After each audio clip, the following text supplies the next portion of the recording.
na po tayo. Awitin po natin ang awit ng Pasko.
Magandang umaga po sa lahat. Magandang umaga po, Panginoon.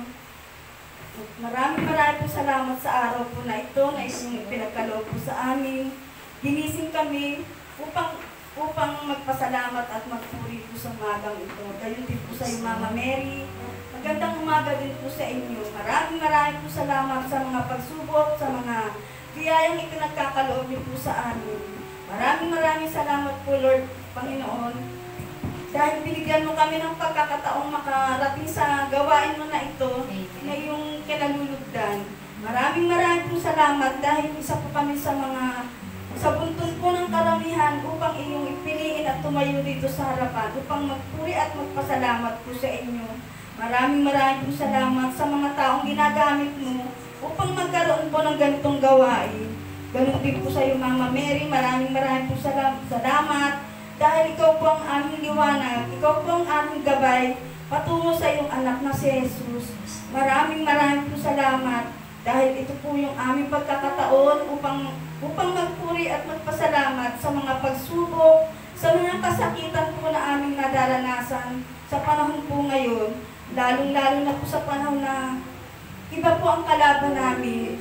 Kaya po Lord, ikaw na po ang bahala po sa aming lahat. Kami po ang humihingi sa inyo ng kapatawaran sa mga kasalanan po namin na araw-araw na maya-maya po namin nagagawa. Maraming po salamat sa kapatawaran na iginagawad mo po sa amin po, sa bawat isa po sa amin. Wala ka pong sawa na patawarin po ang aming mga kasalanan. Basta ang sabi mo nga po, lumapit lang po kami ng may kababaang loob at hindi mo po iintindihin ang aming mga kasalanan. Pagkos ang aming pong mga nasa puso, yan po ang pinanghahawakan po namin mga lingkod mo. Maraming po salamat dahil kundi sa mga pagsubok na yan, ay hindi po namin mararating ang ganitong gawain. Kaya po Lord, likluhod po kami na umaasa po na magkakaroon po kami ng mas malaki pong gawain. Naasahan po namin na magsama-sama po kami muli dahil sa pagpupulit at sa papasalamat po sa iyo. Ikaw lamang po ang makakabigay sa amin ng ganyang pribilehiyo. Kaya po Lord, maasa po kami na bibigyan niyo kami ng mas malaking lugar para po magkaroon po kami ng pagkakataon na magkasama-sama po muli. Lalo na po ang nasa malalayo pong lugar, bigyan niyo po sila ng paraan, ng pamamaraan na galing po sa inyo. Kayo lamang po Lord ang aming pong inaasahan. Lalo na po yung may mga edad. Bigyan niyo po kami ng dadaanan na wala pong maghahadlang po sa amin, patungo po sa gawain mo, Lord. Kaya po umaasa po kami, Lord, na tatapusin mo, ikaw din po ang magtatapos ng ganitong mga pandemya po sa aming lugar, lalong-lalo na po sa bansang Pilipinas. Maawa po kayo sa mga taong nagkakasakit, naghihirap, lalo na po sa mga may edad. Kaya po, Lord, kahabagan mo po ang aming mga matatanda ng kasama. Ikaw lamang po ang inaasahan po namin, lalong-lalo na po ang aming sakit. Ikaw lamang po, Lord, ang inaasahan po namin na makakapagpagaling po sa amin. Maraming po salamat, Lord, at sa mga wala pa po rito sa ating gawain. Ikaw na po, Lord, ang magtanggal ng mga hadlang po, anuman po ang mga hadlang sa kanilang dadaanan. Alisin mo po, Lord, upang makarating din po sa inyong gawain. Makapagpasalamat at magpuri dahil ito lang po ang aming maibabayad po sa inyong kabutihan sa amin. Maraming po salamat dahil pinagkatiwala niyo sa amin ang inyong mga banal na salita. Tumayo sa iyong harapan upang makapagbigay puri at magpasalamat po sa aming mga buhay na inilagak mo po sa amin. Maraming po salamat, Lord. Sa iyo din po, mahal na Birheng Maria. Maraming po salamat dahil patuloy mo po kami ginagabayan, sinusubaybayan, hindi mo po kami iniwanan. Maraming po salamat, Panginoon. At ito lamang po ang aming samot dalangin po sa matamis mo pong pangalang Jesus, Jesus, Jesus. Luwalhati sa Ama, sa Anak, sa Diyos Espiritu Santo. Pagkalan sa unang-una, ngayon, magpakailanman, magpasawalang hanggan siya noon. Luwalhati sa Ama, sa Anak, sa Diyos Espiritu Santo. Pagkalan sa unang-una, ngayon, magpakailanman, magpasawalang hanggan siya noon. Tayo pong lahat. Luwalhati sa Ama, sa Anak, sa Espiritu Santo. Kabalan sa unang-una, ngayon, magpakailanman, magpasawalang hanggan siya nawa. Sa ngalan ng Ama, ng Anak, ng Espiritu Santo. Amen. At sa atin naman pong ebanghelyo, Awitan ka po namin, Panginoon.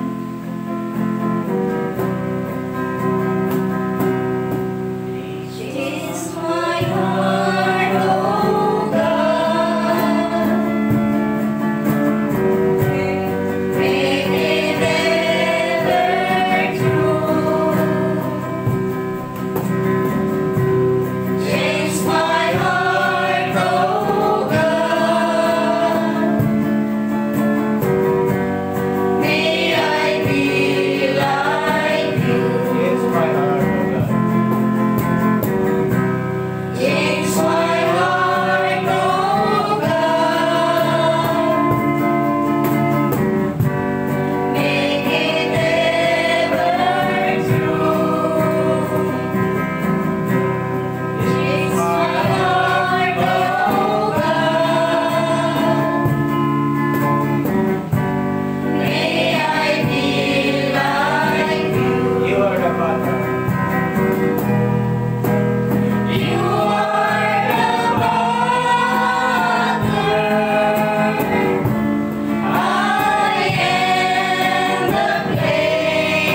magpakailanman, magpasawalang hanggan siya nawa. Sa ngalan ng Ama, ng Anak, ng Espiritu Santo. Amen. At sa ating pong Ebanghelyo, bigay po natin kay Sister Conchine.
Naway ang pag-ibig pagpapala ng Diyos ay sumaatin lahat. Amen.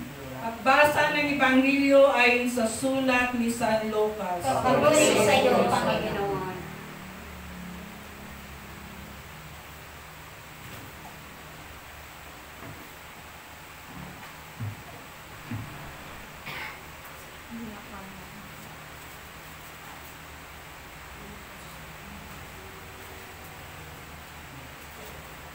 Lucas 9. Lucas 9:7. Naway ang pag-ibig pagpapala ng Diyos ay sumaatin lahat. Amen. Pagbasa ng Ebanghelyo ayon sa sulat ni San Lucas. Papuri sa iyo, Panginoon. Nabalitaan ni Herodes na titrarka ng Galilea ang lahat ng nangyayari.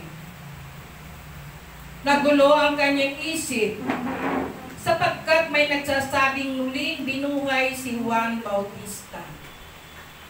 May nagsasabi naman lumitaw si Elias at may nagsasabi pang muling nabuhay ang isa sa mga propita noong una. Kaya't ang sabi ni Herodes, pinapugutan ko si Juan, ngunit sino ang nababalitaan kong ito? Marami akong naririnig tungkol sa kanya at pinagsisikapan niyang makita si Jesus. Mga kapatid, ang mabuting balita ng Panginoon. Pinupuri namin, Panginoon sa Kristo. Palakpakan natin muli ang salita ng ating Panginoon. Muli, isang magandang umaga po sa ating lahat, sa ating mga elder na andi dito ngayon, si Sister Baby Di Guzman, Brother Tony Daclis, sa ating lahat, mga kapatiran ko sa pananampalataya, nandito ngayon, magandang umaga po. At lalo rin po sa mga nanonood sa live stream sa kanilang mga tahanan, magandang umaga po sa ating lahat. Amen. Ayan. Ang ating Ebanghelyo ay tungkol sa pagkamatay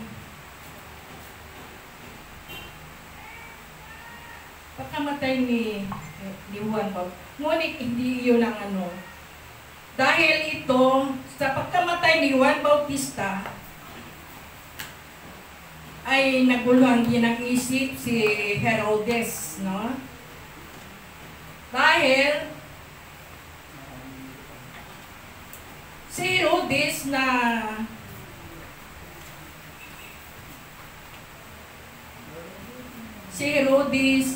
na kapatid ni Filipe, ang kwento nito, si Herodes na kapatid ni Felipe, na asawa ni Herodias, ay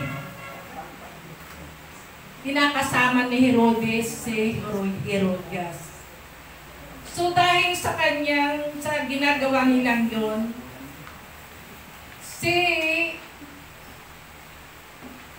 Juan ay pinagsasabihan niya lagi si Herodes na hindi dapat mong kasamahin ang asawa ng iyong kapatid. Yun po ang kwento sa ebanghelyo ng ebanghelyo natin ngayon. So yung panahon na yun na kinasama ni Herodes, si Herodias, sumama ang loob ni Herodes kay Juan. Dahil sa pinagsabihan siya ni Juan na hindi mo dapat kasamahin ang asawa ng iyong kapatid. Sabi. So iyon ay nagtanim ng galit ito si Herodes kay Juan. No? So namatay si gustong papatay ni Herodes si Juan, ngunit natatakot siya dahil si Juan ay isang propita at natatakot din sa mga alagad din ni Juan, mga alagad niya. Natatakot din siya dahil si Juan ay isang taong kinakatakutan din ng marami dahil siya ay isang propita. Ngunit sa pagkakataon na yun, may taon na si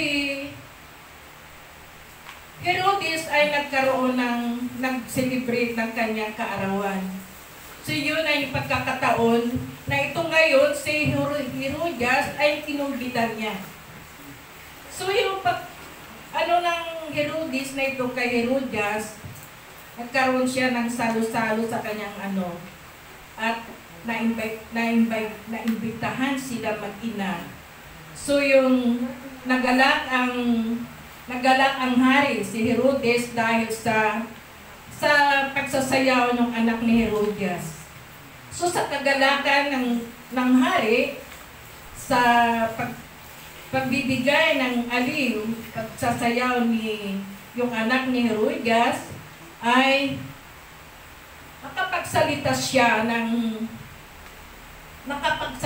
nakapangako sa dalaga na dahil sa sobrang aliw na galak sa ginawa ng dalaga sa ipagsasayaw niyon, nakapangako si Herodes na ang sabi niya, hingin mo kung ano ang gusto mo, sabi ng Herodes doon sa anak ni Herodias. So itong pagkakataon na ito, parang na yung plano na ni Herodes noon na gusto na niyang talagang papatay si Juan. Ngunit sa pagkakataon nito, sa pamamagitan ng pagbibigay niya, pangako niya sa anak ni Herodes na dalaga, nahiling yung dalaga na hinihiling niya ang ulo ni Juan Bautista at ilagay sa pinggan. Bagamat yung hari, iyon ang pinangako niya sa dalaga at narinig din ang mga panauhin na marami siyang panauhin na yun ang ginawa at pinagkaloob naman niya. No? So yun ngayon, ginawa niya yun, pinapugutan niya si Juan Bautista. Pero si Juan Bautista, si Herodes din ang nagpakulong sa kanya, di ba? Pagkatapos pinakulong niya si Juan Bautista. Ngayon sa pagkakataon na ito, naisagawa niya yung kanyang iniisip pa noon Dahil nga sa lagi siyang pinagsasabihan ni Juan na masama yung kanyang ginagawa na kinakasama ang asawa ng kanyang kapatid. So si pagkakataon na ito, natupad yung nais nung ni Herodias, no? So pinagkaloob niya. Pinagkaloob ni Herodes doon sa anak na dalaga ng ulo ni Juan Bautista na iniligay sa pinggan. Kaya ngayon, yun ang ng ni Juan Bautista. Doon siya ngayon nabubuluhan ng isip, di ba? Kasi ang ng ebanghelyo natin ngayon ay ano ba yung sabi?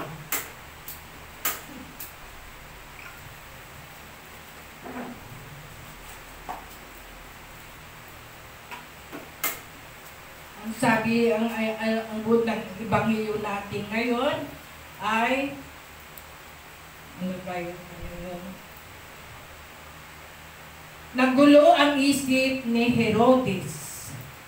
Yun yung ginawa niyang yun ang dahilan kung bakit siya ngayon ay naguguluhan. Noon, nababalitaan na niya na muling nabuhay si Juan Bautista. Amen?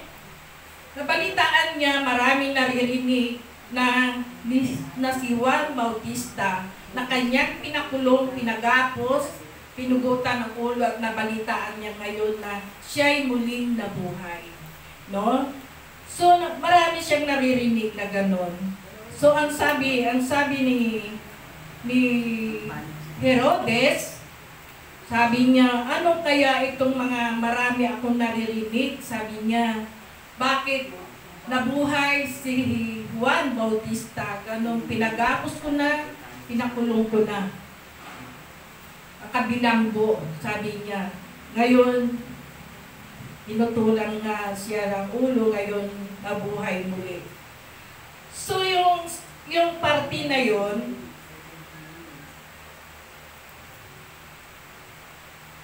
yung salita yon ni Herodes, nag-isip siya, naggulumihan ng kanyang kaisipan. Dahil, sabi nga niya, sa dami ng kanyang naririnig at nababalitaan na muling nabuhay si Juan Bautista, na siya nga mismo ang nagpapinanggo na sa kanya, siya ngayon ay nagugulumihan ng kanyang isip. So ngayon, ni Juan Bautista, ni Herodes. At sabi niya dito sa ating ebanghelyo,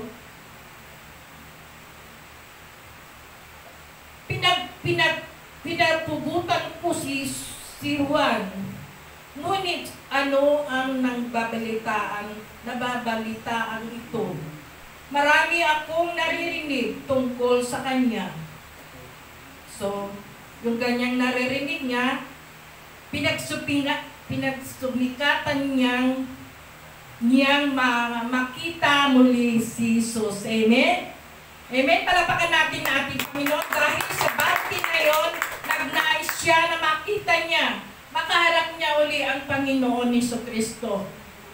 No? Dahil sa gano'n na nangyayari sa kanya, na nagsikap siya na makita niya ang Panginoon ni Jesucristo dahil sa kanyang mga ginawa niyang mga kasalanan. Naalaala niya ngayon na makita niya siguro ang Panginoon para humingi rin siguro siya ng tawad o ano yun, di ba? Tayo nga minsan, di ba, pagka meron din tayong nakagawaan ng masama o nakagawa tayo ng masama sa Kanya, hindi ba? At hindi natin yung tao na yun, pagka maalala natin, nagpupumilit tayo na makita yung tao na yun upang makahingi rin tayo ng kaayusan o ano man yung hindi natin na ayos na mga ginagawa natin sa Kanya. Ngayon ay nagsumikap si Herodes na makita niya ngayon muli si Jesus, ang Panginoon. Tayo rin mga kapatid, di ba? Ganon din tayo minsan eh. Pagka dumarating sa atin, minsan yung dumarating sa atin yung maraming pagsubok, kahirapan o anuman ang dumarating sa atin. Minsan, diyan natin naalaala, gustong-gusto natin makita. Gusto natin makita ang Panginoon. Gusto natin makarap ng aking Panginoon. Dahil sa ating mga nagawang kasalanan sa Kanya. Gusto natin lumapit sa Kanya. At upang tayo makahingi tayo ng kapatawaran. Na sana tayo rin lahat sa Ebanghelyo na ito na ating na sa araw na ito ay sana'y magsilbi rin sa atin lahat na tayong lahat ay hindi lang ang paghahanap kay Jesus, hindi lang yung mayroon tayong nagawa o na masama o meron tayong hindi kalugod-lugod nagawa sa Panginoon, kaya hindi po sana ganun ang mangyayari sa ating lahat. May nagawa kay wala. Pagsumikatan din natin na makaharap, makita muli ng ating Panginoon Jesucristo. Amen po. Amen. Palakpakan po natin ang ating Panginoon. Ganyan tayo, diba? Ganyan tayo naman lahat eh. Hindi naman Dahil lahat naman tayo talaga ay makasalanan. Lahat tayo ay nagkulang, nagkasala sa Panginoon. Lahat tayo walang magkwit sa agingan. Ngunit kung tayo talaga na gusto natin makagawa tayo ng kabutihan sa ating Panginoon, pupumilit tayo, pagsikapan natin na makalapit tayo sa ating Panginoon Jesucristo. Amen.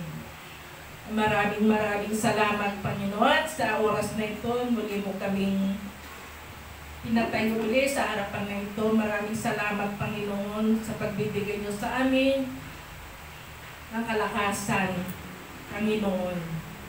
Maraming salamat po. Luwalhati sa Ama, sa Anak, sa Espiritu Santo, Para sa walang ngayon, magpakailanman, magpasawalang hanggan siya. Ngayon po, ibibigay ho natin sa ating kapatid na ating ibang nagpinadala ng Diyos na magbigay sa atin ng isa pang ibang mensahe ng ating Panginoon, si Sister Baby Di Guzman, ng ating elder. Sige po, awitan po natin ang ating Panginoon. Lord, I take your name.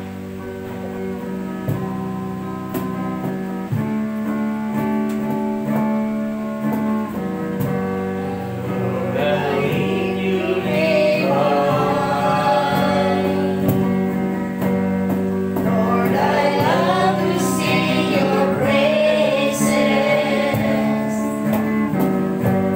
I'm so glad you're in my life.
Kaya sa oras nito, Lord, muli, Ikaw ang manguna sa akin. Ikaw ang maglagay sa akin lagi ng aking sasabihin.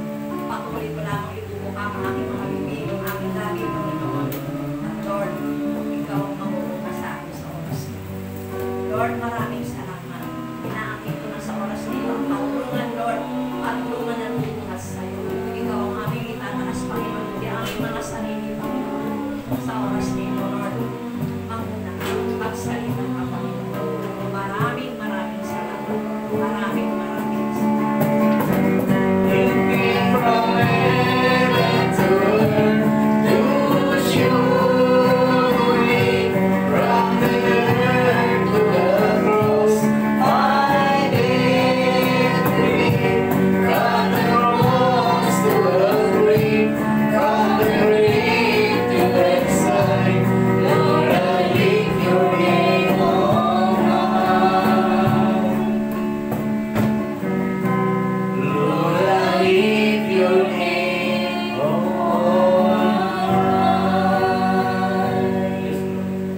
Luwalhati sa Ama, sa Anak at sa Espiritu Santo. Kapalan ng sa unang una, ngayon, magpakailanman, magpa sa walang hanggan, siya nawa. Luwalhati sa Ama, sa Anak at sa Espiritu Santo. Kapalan ng sa unang una, ngayon, magpakailanman, magpa sa walang hanggan, siya nawa. Sabay-sabay tayong lahat. Luwalhati sa Ama, sa Anak at sa Espiritu Santo. Kapalan ng sa unang una, ngayon, magpakailanman, magpa sa walang hanggan, siya nawa. Sa ngalan ng Ama, ng Anak at ng Espiritu Santo. Amen. Palakpakan natin ang Panginoon.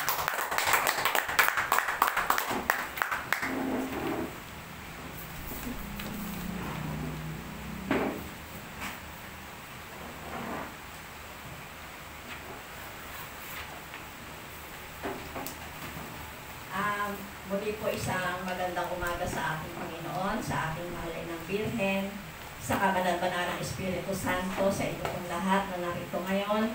Ganon din, Lord, sa lahat ng nanonood, magandang umaga po sa inyo. Patuloy namin kayong binabati ng isang magandang umaga. Binabati po namin ang aming mga kapatiran sa iba't ibang lugar, sa lugar ng Tuguegarao, ang aming kapatid Sister Nitz Pasiponan. Ganon din ang aming mga kapatid sa lugar ng Tarlac. Binabati namin po kayo, lalong-lalo na si Sister Esther Acosta Pineda. Belated happy birthday po sa inyo. Bagamat late, pero nandito po kami patuloy na bumabati sa inyong lahat. Ganon din, Lord, sa lahat ng aming mga hayo sa iba't ibang lugar, sa Kabisayaan. Hindi ko man mabanggit ang lugar nyo. Magandang umaga po sa inyong lahat. Ganon din ang San Mateo Montalban.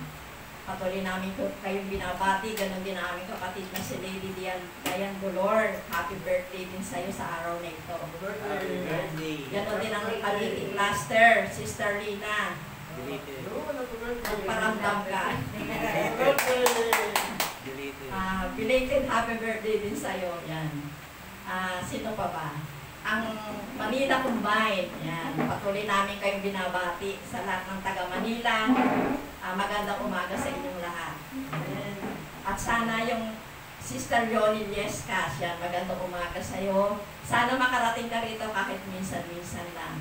Sister Helen San Andres na taga Canada, yan. Sister Ligaya Gallardo, at yung iba pa. Magandang umaga po sa inyong lahat.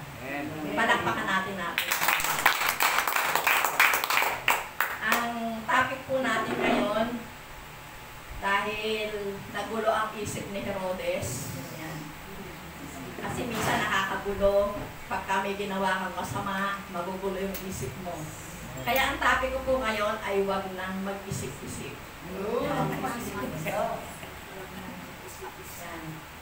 Sabi nga sa Matthew 6:27, sino sa inyo ang makapagpapahaba ng kanyang buhay ng kahit isang oras sa pamamagitan ng kanyang pagkabalisa? Ang salita ng Diyos. Palakpakan sa Diyos. Sabi nga, totoo bang nakakapagpahaba ng buhay ang pag-iisip? Di ba hindi? Diba? Pagka marami kang iniisip, magugulo ang kalooban mo, mababalisa ka. Sabi nga, sa pag-iisip, maraming nai-stress, maraming nadi-depress.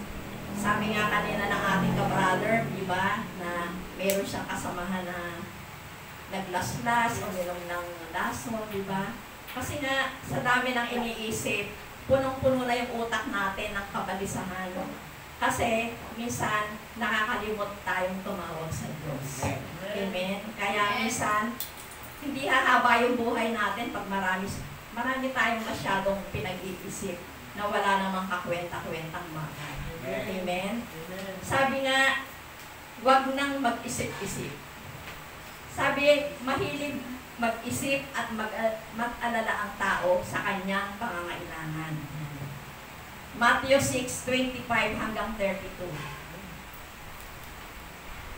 Kaya't sinasabi ko sa inyo, huwag kayong mabagabag tungkol sa pagkain at inumin na kailangan ninyo upang mabuhay, o tungkol sa damit na kailangan ng inyong katawan. Hindi ba't ang buhay ay higit na mahalaga kaysa pananamit? Masdan ninyo ang mga ibon, hindi sila nag-ahasik ni nag-aani o kaya nagtitipon sa pangan. Gayunman, pinakakain sila ng inyong amang nasa langit. Hindi ba't higit kayong mahalaga kaysa mga ibon? Sino sa inyo ang makapagpapahaba ng kanyang buhay ng kahit isang oras sa pamamagitan ng kanyang pagkabalisa? At bakit kayo nababagabag tungkol sa pananamit? Isipin ninyo kung paano sumisibol ang mga bulaklak sa parang. Hindi sila nagpapagal o humahabiman. Ngunit ito ang sasabihin ko sa inyo. Maging si Solomon ay hindi nakapagsuot ng nakasing-ganda ng isa sa mga bulaklak na ito. Bagamat napakariringal ang mga damit niya. Kung ang mga damo sa bukiran na buhay ngayon at kinabukas ay ibinagatong sa kalan, ay dinaraptan ng Diyos, kayo pa kaya? Ay liliit ng pananalig ninyo sa Kanya. Kaya huwag kayong mabalisa tungkol sa inyong kakanin, iinumin o daramtin, sapagkat ang mga bagay nito ang kinahuhumalingan ng mga taong wala pang pananalig sa Diyos. Alam ng inyong amang nasa langit ang kailangan ninyo. Kailangan ninyo ang lahat ng ito. Ang salita ng Diyos. Sabi nga, paulit-ulit ang turo ng Panginoon tungkol sa pag-aalala. Dapat may tiwala tayo sa Diyos. Amen? Kasi pag nagtitiwala ka sa Diyos, ipagkakatiwala mo sa Kanya ang lahat, hindi tayo kailangan mabalisa, hindi kailangan tayo mag-isip ng mag-isip na kung meron ba tayong kakanin, meron ba tayong dadamitin. Kasi nga, pag nasa Diyos ka, pag sinabi mong bahala siya, bahala siya. Amen. Diba? Sabi ko nga, paulit-ulit, may nagutom ba sa atin? Nung dumaan yung pandemic na ito, may nagutom ba? Diba? Kasi sagana ang pag-ibig ng Diyos. Hindi tayo nagutom, hindi tayo pinabayaan. Na kahit marami pang pandemic na yan, yung pandemic na yan hanggang sa ngayon, nandito pa rin sa atin, ayaw pa rin umalis, mahal na mahal niya ang bansang Pilipinas. Diba? Diba? Kaya nga, bakit tayo mababalisa? Hayaan natin ang problema, ang problema. Diba? Hindi tayo. Amen? Kasi sabi nga, kilala mo yung Diyos mo, buhay yung Diyos mo, na pinaglilingkuran mo, bakit ka mababalisa? Amen? Palakpakan natin ang Panginoon. Mahilig mag-isip ng problema. Kawikaan 12:25. Nagpapahina ng loob ng isang tao ang kabalisahan.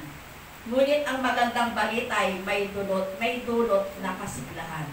Ang salita ng Diyos. Palakpakan natin ang Diyos. Pag lagi kang nag-iisip, humihina ang loob mo. Pumupuro lang isip mo. Nasisira ang diskarte mo. Bakit? Kasi ang tao, ang gustong pag-usapan ay yung mga bagay na nakakainis. Totoo. Mga nakakatakot. Minsan gano'n ang gusto natin usapan. Nakakatakot, nakakainis, nakakagalit, laging negative, nakatataas ng presyon. Diba? Kailangan nakapokus lang tayo kay Lord. Amen. Amen. Kailangan nakapokus sa mga mabuting balita. Mabuting balita, magbasa ka ng Bible para hindi ka laging naiinis. Makinig ka ng mga worship song para yung kaabalahan sa isip mo ay mawala. Kasi pag wala tayong gagawin para sa Panginoon, nakatutok tayo, madadaig tayo ng problema sa buhay. Amen? Amen. Lahat tayo may problema. Amen. Diba? Sino rito walang problema? Meron tayong problema. Gumagano pa. Meron pa gano'n eh, no? Kaya, pagka ganyan ang may problema, diba? Tatawa ka na, diba? Mawawala yung problema. Kailangan masaya nga lang tayo. Amen? Panakita natin sila. Mahilig mag-isip tungkol sa pagtanda at kamatayan. Awit 71:9. Ngayong ako'y matanda na, huwag mo akong pabayaan. Katawan ko'y mahina na, kaya ako'y huwag iiwan. Ang salita ng Diyos. Minsan, siyempre pag matanda na, diba, sasabihin natin, paano na ako pag mahina na? Pag may sakit na?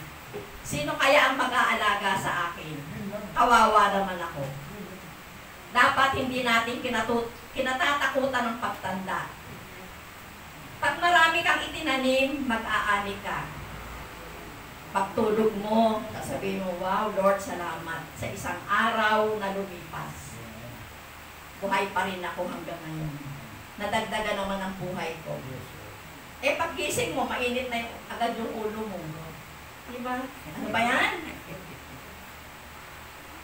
Kakainis, wala namang almusal.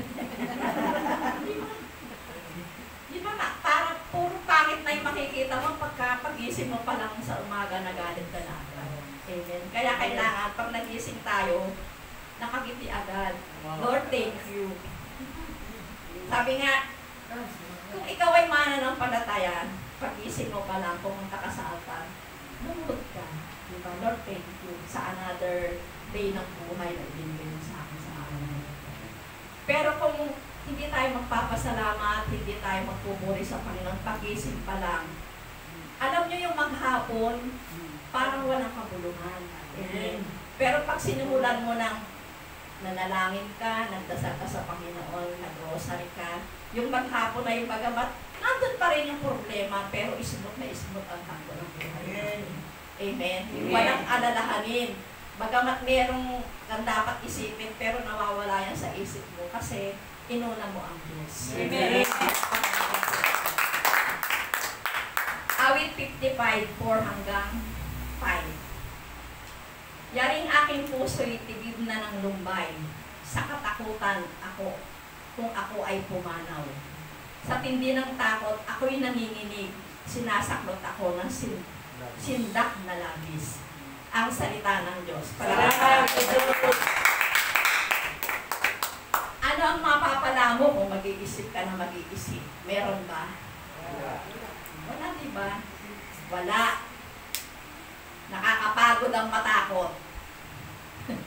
Meron dito, matatakotin. Nakakapagod ang mag-isip. Iwasan ang mga negatibong pag-iisip. Darating ang kamatayan, tatanda tayo, mamamatay tayo. Ang mahalaga, naging makabuluhan ang buhay natin. Nakilala natin ang Diyos at naglilingkod tayo sa Diyos. Amen. Palakpakan natin. Diba, lahat tayo mamamatay. Ang mahalaga, nagpakilala ang Diyos, nakilala natin ang Diyos, diba? Naglingkod tayo sa Panginoon. Na kahit may edad na tayo, sabi ko nga nung Sunday, aakyat tayo rito, bagamat ang mahirap umakyat, diba? Pero masaya, diba? Kasi nakapaglilingkod ka kay Lord. Diba masaya tayo? Amen. Pag nandito ka sa gawain ng Panginoon, masaya ka, diba? Bigay todo yung paglilingkod mo kay Lord. Kaya lang akong minsan patuloy natin, nandun na yung problema. Okay lang yun, Manolo. Kasi at least nakapagpuri ka kay Lord, nakapagbigay ka ng oras para sa Kanya. Kasi araw ng linggo, araw ng pamamahinga. Sabi nga ng Diyos, itangin nyo ang araw na ito. Diba? Kasi minsan wala na yung iba. Minsan hindi nakakapagsimba, lalo na tayo na nahito yung pagsisimba natin, di ba? Puro tayo online, di ba? Pero hindi natin natatanggap yung banal na komunyon. Kaya nga, maraming nawawala sa atin kasi yung pampalakas ng katawan natin, sabi nga yun ang vitamins natin. Pero hindi natin natatanggap. Pero ngayon, pwede na. Kaya lang, may limitasyon pa rin yung pagpunta ng simbahan. Amen? Palakpakan natin ang Panginoon. Wala namang mabuting itutulot ang pag-iisip. Mangangaral 5:3. Ang panaginip ay bunga ng maraming alalahanin. Habang dumarami ang iyong sinasabi, lalong nanganganib na makapagsabi ka ng hindi tama. Ang salita ng Diyos. Sabi nga, walang kahulugan ng panaginip sa pag-iisip. Mag-isip ng maganda. Bihira yung may kumakausap sa'yo sa panaginip. Bihira lang yun, ha? Yung halimbawa, iba nagsasalita sa panaginip. Minsan sa mga propeta lang yun, sa mga lingkod ng Diyos. Nagaganap. Kasi minsan, nagbi-vision tayo, araw-araw may vision kami. Walang gawin. Hello? Ay. Totoo. Kasi minsan lang nagpapakita ang Diyos sa atin. Kung meron siyang mensahe, meron siyang gustong ipagawa sa atin, magpapakita ang Diyos. Pero minsan, nagkakamali tayo, kala natin lahat ng bagay na nakita natin, para kay Lord pa rin. Kaya mag-iingat din tayo sa mga vision natin. Halimbawa, si Daniel, alam niya ang kahulugan ng mga panaginip. Mapipili natin ang ilalagay sa ating isip. Dapat puro maganda ang ilagay sa ating isip. Ano-ano yon? Mga salita ng Diyos. Magbasa tayo ng Bible para puro maganda ipapasok sa atin. Kasi pagka hindi ang babasahin mo ibang bagay, tapos cellphone ka ng cellphone, nanonood ka ng TikTok, walang maganda papasok sa isip natin, lalo ang matatanda, hindi naman marunong mag-TikTok yan. Sa kabataan, di ba? Kaya nga pagka hindi mo pinasok sa isip mo ang salita ng Diyos, talagang mauuwi tayo sa palaging nag-iisip ng hindi maganda. Amen? Palakpakan natin sila. Sabi nga, ang turo ni Jesus, huwag nang mag-isip ng mag-isip. Sa Diyos tayo magtiwala. Isaiah 26:3-4. Binibigyan mo ng lubos na kapayapaan ang mga taong matapat na tumatalima at nagtitiwala sa iyo. Magtiwala kayo lagi kay Yahweh, pagkat siya ang kublihang walang hanggan. Ang salita ng Diyos. Palakpakan natin. Sabi nga, sa Diyos magtiwala. Importanteng may Diyos ka na pinagkakatiwalaan. Amen. Okay din naman na magtiwala sa kaibigan. Kung meron kang kaibigan na matapat, yung mapapagkatiwalaan mo. Kaso, kung ang kaibigan mo na pinagkakatiwalaan mo, hindi pala tapat sa'yo. Diba? Tapat lang siya pag nakaharap ka. Paano pagtalikod mo, hindi pala, binibenta ka pala. Paano na? Mahirap may kaibigan na na hindi mo sigurado kung talagang totoo siya sa'yo. Amen. Ang kaibigan, hanggang sa mawala na kayo, magkaibigan pa rin. Nagtutulungan pa kayo, nagdadamayan. Pero pag ang kaibigan mo walang iniisip kundi puro pangit, hindi magandang kaibigan. Amen. Ang kaibigan tutulong sa'yo, nananagana ka man, salat ka man, nandyan pa rin yung kaibigan mo na tutulong sa'yo. Amen. Palakpakan natin sila. Lucas 12:25-26. Sino sa inyo ang makapagpapahaba ng kanyang buhay ng kahit isang oras man lang sa pamamagitan ng pagkabalisa? Kung hindi nyo nga magawa ang gayon, kaliit na bagay, bakit kayo nababalisa tungkol sa ibang mga bagay? Ang salita ng Diyos. Salamat sa Diyos. Paglingkod ka ng Diyos, huwag kang mag-alala.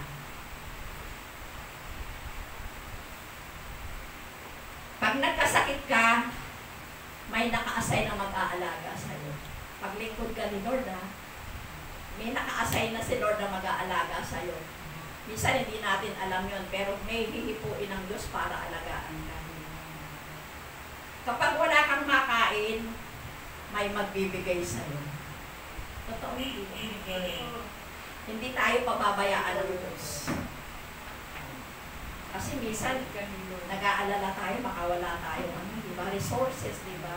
Pagtanda ko, sino ba'y tutulong sa akin, sino ba'y mag-aalaga sa akin. Masaya kayo, ha?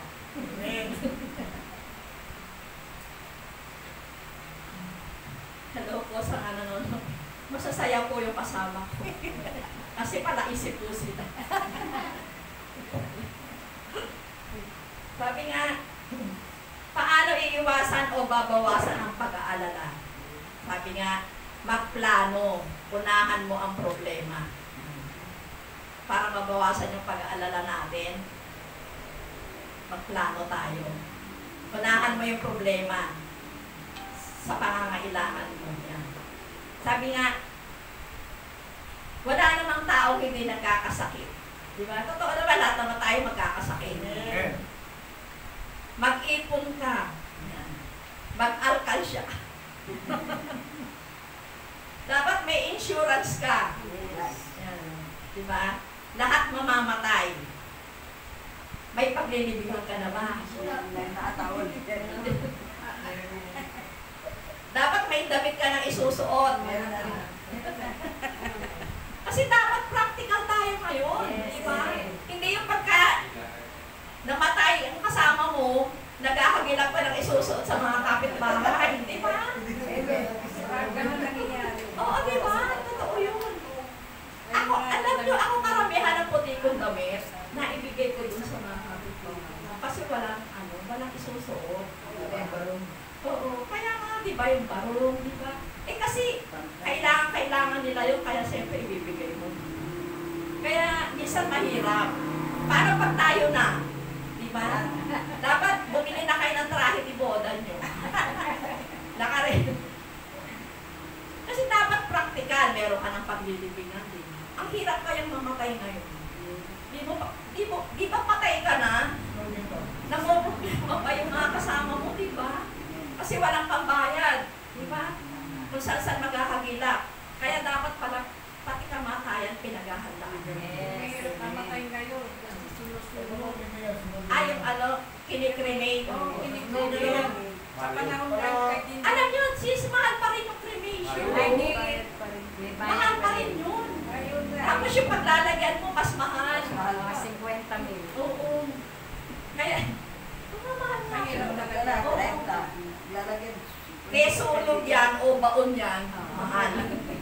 Mura lang yung sinusunog. Kaya dapat pinaghahandaan, di ba? Dapat may nakahanda ka ng nicho. Hindi ito sa lahat tayo mamamatay. Huwag natin katakutan ng kamatayan, lahat tayo mamamatay. Dapat meron tayong nakahanda. Dapat lalagyan sa atin, amen. Kung wala mo, yung mga iniwan mo, mag-iisip pa yan, paano na si nanay? Saan natin ilalagay? Pabalot ba natin sa papaano niya? Parado na Diba? Diba? Hindi na pwede, hindi mabawal yun.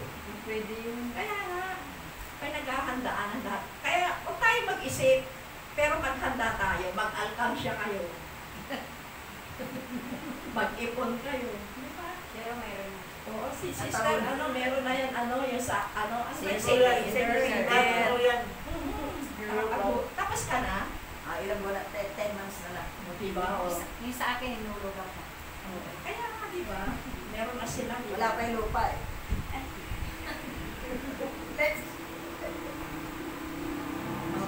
Kawikaan 15:22.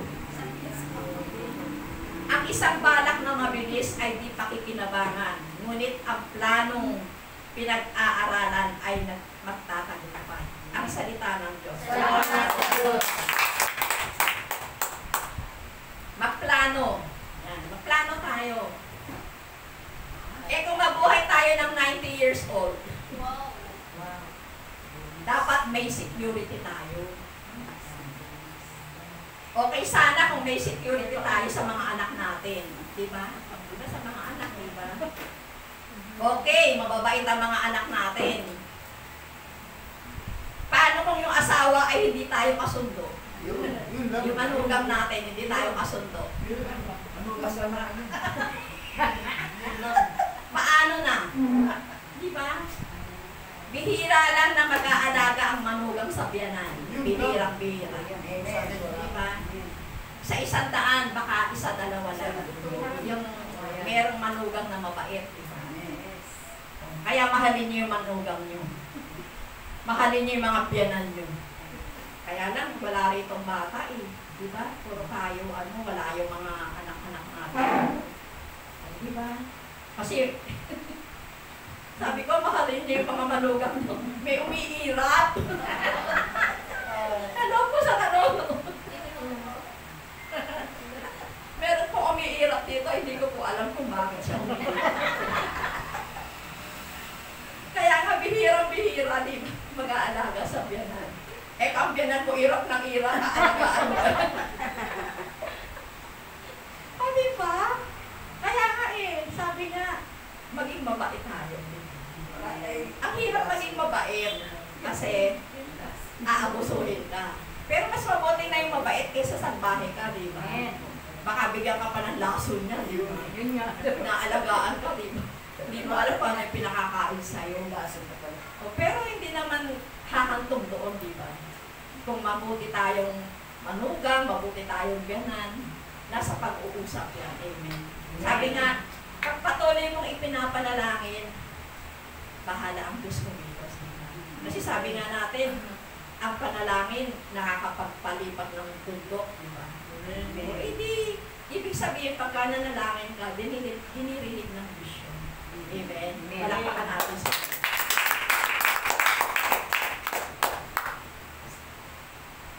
sabi sa Kawikaan 21:5, ang mabuting pagbabalak ay pakikinabangan.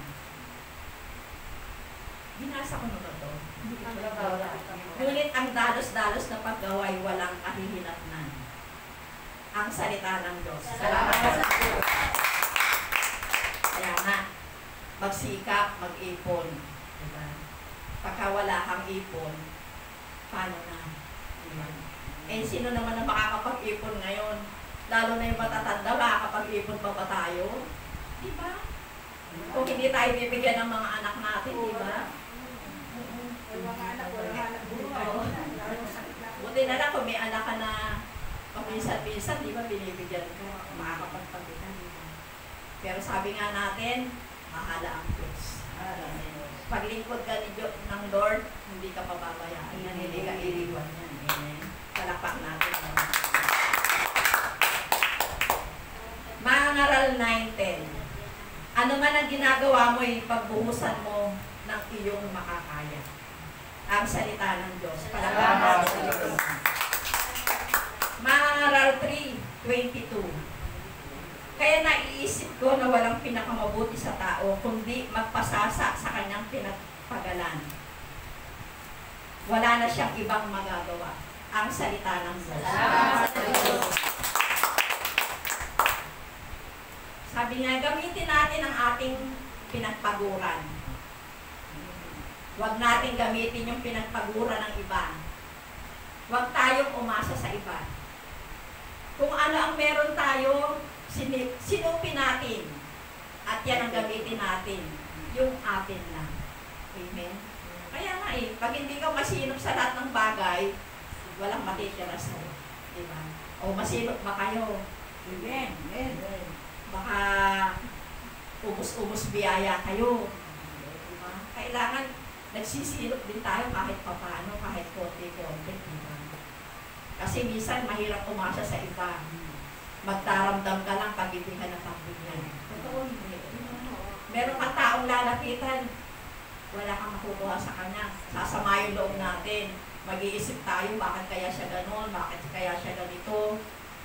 Hindi naman ako naging madamot sa kanya nung araw, di ba? Nandun na yung pagsusumbat mo. Oo, may isip mo yun eh. Oo, kasi tinulungan mo siya nung araw, tapos nung humingi ka ng tulong sa kanya, baliwala. Kaya mag-iisip na naman tayo, di ba? Kaya wag tayo umasa. Sabi ko nga sa inyo, kikilos ang Diyos. Amen. Bahala si Lord. Kasi, pag kinuha tayo ni Lord, walang patay na hindi nalibing, di ba? Diba? Kahit walang-wala ka maililibing ka sa ayaw at sa gusto mo. Diba? Kaya nga bakit tayo mag-aalala, diba? Kasi pag patay na tayo, hindi na natin alam. Diba? Diba? Bahala na sila, diba? Alam mo ba yun? Diba? Hindi mo na alam yun, diba? Yung iba, ang dami-daming bilin. Ganito, gawin nyo sa akin, nagandahan nyo. Hindi mo na makikita yun, diba? Ang sagot ng anak ko isa, alam mo ba kung patay ka na, hindi mo na alam yung dinasabi mo. Oo, diba? Kahit magbilin ka pa ng magbilin, pagka namatay ka na, hindi mo na alam kung ano ginawa sa katawan mo. Diba? Wala na tayong alam. Pero, sa totoo lang, yung maiiwanan natin, paglingkod ka ng Diyos, hindi ka nila pababayaan. Amen. Matatakot sila na pabayaan mo. Amen? Palakpakan natin sila. Kawikaan 10:4. Ang kamay na tamad ay tiyak na magdaraho, ngunit magbubunto ng yaman ang kamay na masino. Ang salita ng Diyos. Palakpakan ng Diyos. Yung ibang tao umaasa sa iba. Iba yung magnanakaw, gagawa ng paraan para pasukin ang bahay mo. Uubusin ang mga itinago mo. Hindi sila naghahanap buhay ng parehas. Umaasa sa pinagpapagura ng iba. Kaya, mag-impok tayo, magtanim ng mabubuting gawa, nakikipagmabutihan. Hindi dapat nakikipagkagalit sa mga kapitbahay. Hello? Nakakagalit yung mga kapitbahay nyo. Hindi nakikipagkagalit sa mga kamag-anak. Yan. Maging mabuti. Yan. Yan, sa kapitbahay, sa kamag-anak. Kahit konti, maging mabuti kayo. Magpait-paitan kayo.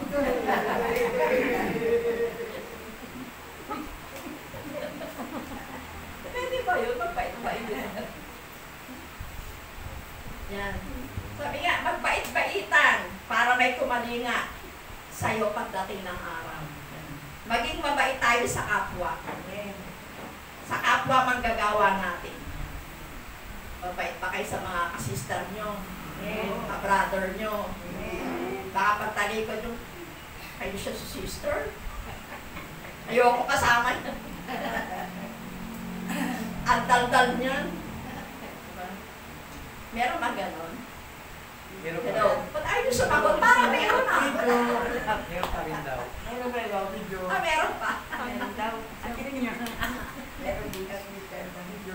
Dapat pagka may ganun kayong kasama, nilalagay nyo sa harap. Bumis-mis lang yun.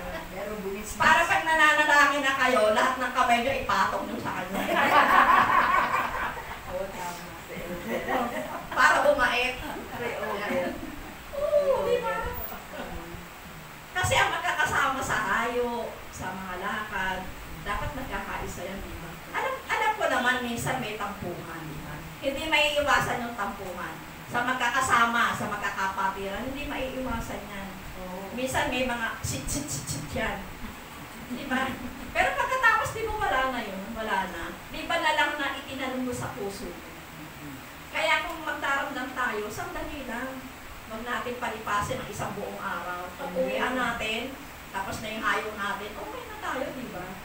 Pero kung matampuhin ka, maramdamin ka, pag-uwi mo na sa bahay, galit ka pa, problema mo na yun.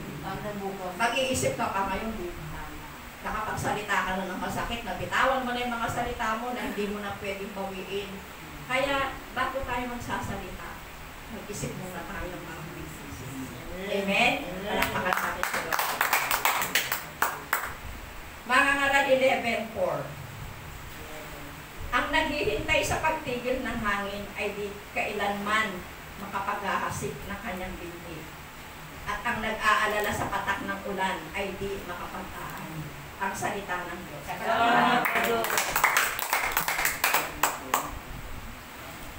Kailangan Minsan nagtatanim tayo pero hindi tayo nakapag-aani dito. Pero sa ibang lugar pala tayo makapag-aani. Di ba? Di ba meron tayong mga hinahayuan na parang walang bunga, di ba? Wala tayong masama, wala tayong maakay. Pero minsan, iisip tayo ng paraan. Kasi baka sa ibang lugar tayo maging mabunga. Di ba? Kaya minsan, kahit malayo, di ba? Pinupuntahan na natin kasi baka doon sa malalayo tayo makakakuha ng mga mananampalataya.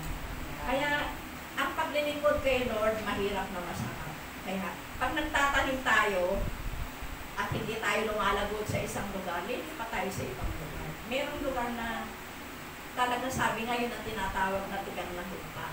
Kahit anong gawin mo, wala kang makukuha. Minsan, makukuha mo lang isa, tapos aalis pa. Diba? Isa na nga lang siya, tapos ayaw pa, diba? Hindi totoo nga yun. Di ba na lang sa ibang lugar na talagang, sabi nga, hitik na hitik ang bunga. Na kahit hindi mo sabihan, pagdating ng gawain, nandyan na sila. Nakaipon na sila, nakaantay na sila. Masarap kayuan yung mga ganun na lugar. Na naka-ready na sila. Di ba, Sister Conchina?